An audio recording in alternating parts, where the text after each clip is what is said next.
আসসালামু আলাইকুম। Hello everyone, কি খবর সবার? আশা করি সবাই ভালো আছেন। ভিডিও দেখে আপনারা অলরেডি গেস্ট করতে পেরেছেন আমি কোথায় চলে এসেছি। অনেক দিন ধরে গ্রামে যাওয়া হচ্ছিল না, তাই চিন্তা করলাম কয়েকদিন গ্রামের বাড়িতে গিয়ে ঘুরে আসি। তাই ঝটপট করে রেডি হয়ে বিকালের দিকে বের হয়ে গেলাম। তবে আমাদের কিছু কাজ থাকার কারণে আমাদের যেতে যেতে অলরেডি সন্ধ্যা হয়ে যায়। আর এই ব্রিজটা আপনারা হয়তোবা অনেকেই চিনেন, এটা হলো কালুরঘাটের ব্রিজ। এই ব্রিজটার উপর উঠলে আমার কেমন জানি ভয় করে। যাই হোক, আর এটা হলো পরের দিনের ভিডিও। এসে খাওয়া দাওয়া করে ঘুমিয়েছিলাম, যার কারণে আর কোনো ক্লিপ নেওয়া হয়নি। ফাইনালি বোয়ালখালী চলেই আসলাম। ঘুম থেকে উঠে আমি সোজা চলে যাই ছাদে। ছাদে গিয়ে আমি এখানে প্রকৃতি দেখছিলাম, গাছপালাগুলো দেখছিলাম। গাছ দেখতে দেখতে হঠাৎ করে আমার এই পাখিটার বাসাটা চোখে পড়ে। একটা পাখি এত সুন্দর করে বাসা তৈরি করতে পারে, এটা না দেখলেই সত্যি বিশ্বাস করা যাবে না। আমি অনেকক্ষণ ধরে এখানে বসে বসে পাখিটা কি করছে দেখছিলাম। যাই হোক, এরপরে আমি উঠানের দিকে এসে দেখছিলাম এখানে অনেকগুলা জোয়ার পানি চলে এসেছে। অলরেডি রাস্তার উপরও জোয়ার চলে এসেছে। পানি দেখে আমি আর বসে থাকি নাই, আমি পানির মধ্যে নেমে অনেকক্ষণ ধরে হাঁটাহাঁটিও করছিলাম। এই ক্লিপটা আসলে অ্যাড করা হয় নাই। এখানে শুধু আমি একাও ছিলাম না, আমার সাথে আমার কাজিনরাও ছিল। আমরা সবাই মিলে পানির মধ্যে অনেক দুষ্টামি করছিলাম। দুপুরে খাওয়া দাওয়া শেষ করে চিন্তা করলাম আম ভর্তা খাবো। গাছের মধ্যে দেখছিলাম অনেকগুলা আম রয়েছে, আর এখানে এই আমগুলা দেখে আমার এত বেশি লোভ লাগছিল। এরপরে আমরা সবাই আম পাড়ার জন্য নেমে পড়লাম।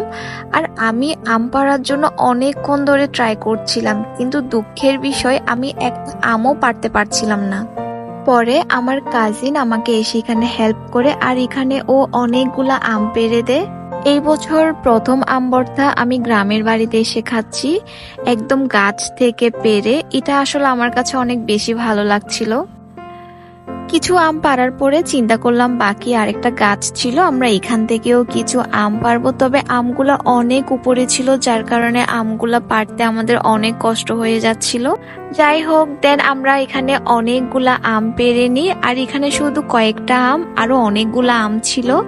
আমগুলা গাছ থেকে পাড়ার পরে আমরা কিছু আম কেটে মরিচ দিয়ে বসে বসে খেলাম, আর আমরা সবাই মিলে আড্ডা দিচ্ছিলাম।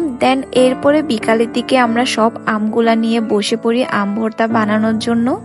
এখানে আম ভর্তা বানানোর সময় আমরা সব কাজিনরা মিলে কাজ করছিলাম। কেউ আম ছিলছিল, কেউ আমটাকে গ্রেড করছিল।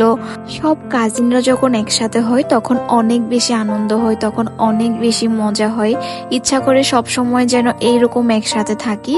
যাই হোক, এখানে আমরা সবাই তারপর আমগুলাকে গ্রেড করে সবকিছু রেডি করে বসে পড়লাম ভর্তা বানানোর জন্য।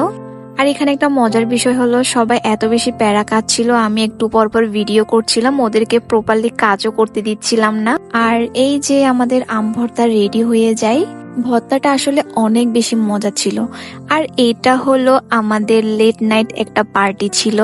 আমরা সবাই মিলে যখন আড্ডা দিচ্ছিলাম, আড্ডা দিতে দিতে অনেক রাত হয়ে যায়, তখন আমাদের ক্রেভিং উঠে আমরা কি খাবো। তারপরে ডিসাইড করলাম আমরা পিৎজা খাবো।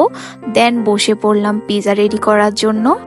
আমরা এখানে 3-4টা পিৎজা রেডি করি, তবে আমরা একটা রেডি করছি আর একটা খাচ্ছি, এরকমই হচ্ছিল। এই ছিল গ্রামের বাড়ির সারাদিনের ছোট্ট একটা ব্লগ। সবাই ভালো থাকবেন, আল্লাহ হাফেজ।